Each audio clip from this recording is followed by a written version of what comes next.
कन्नई पदर अंधार झोला रास्ता मरामती रे व्यापक दुर्नीति अभियोग। गजपति जिला गोसाणी ब्लॉक सबरा पंचायतर कन्नई पदर अंधार झोला चिंतापल्ली रास्ता को अनियमितता भावे खोली दे स्थानीय जनसाधारण को ठिकादार एवं ग्राम्य उन्नयन विभाग जंत्री हैरान कर चली अभियोग आनी अंचलवासी जहां नहीं गत दिन में पालाखेमुंडी जिलापाल को भेटी एने अभियोग जणाई।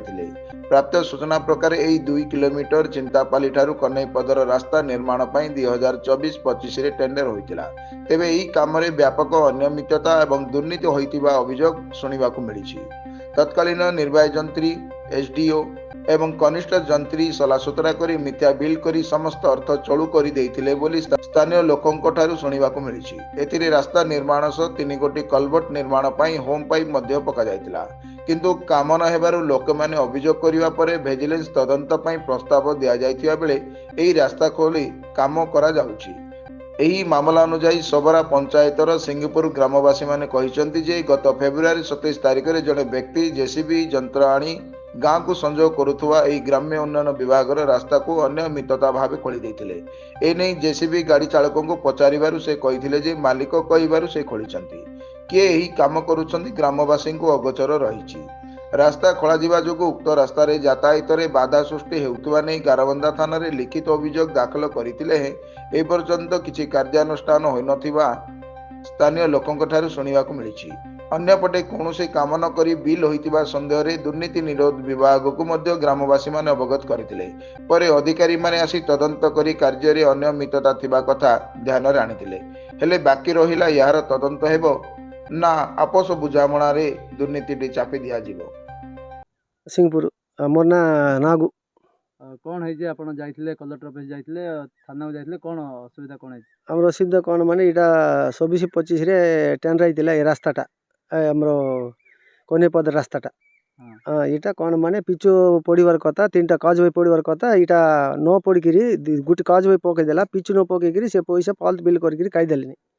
एबे से 2टा अछि पेंडिंग टा से विजिलेंस केस चलतिला विजिलेंस केस चलतिलारु ए 2टा पेंडिंग अछि काज बेटा से काज होई रात रात आइकिरी हम रास्ता खोल दे किरी पकेबा को चेष्टा करते के काज पचारले हम के जाननो किछ नै बोल कहउछथि के कहला किछ नै बोले के पचारने रात रात खोल देलेनी के खोलजे कोन के जान जान किछ के खोलछि के हम जाननो एलागे ए रास्ताटा एबे 3टा पाइप पकेबार ओम पाइप 2टा पके दे मात्र तांके आपण कलेक्टर ऑफिस जाइथिले कोन कहले सेटा तांके बुझिउ कहले तांके आउरी पुलिस थाना भी रिपोर्ट देइतिलु तांके मिसारो हमें बुझिउ बोल कहले।